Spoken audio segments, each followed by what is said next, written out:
سنين، لكن أنا شغل في مصر وفتح مصنع في مصر.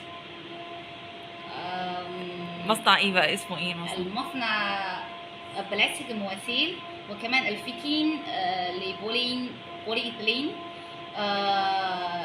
شريكنا سي ومواسير. جيتي امتى مصر؟ أنا جاي 2018. 2018. بدأتي استثمار امتى في مصر؟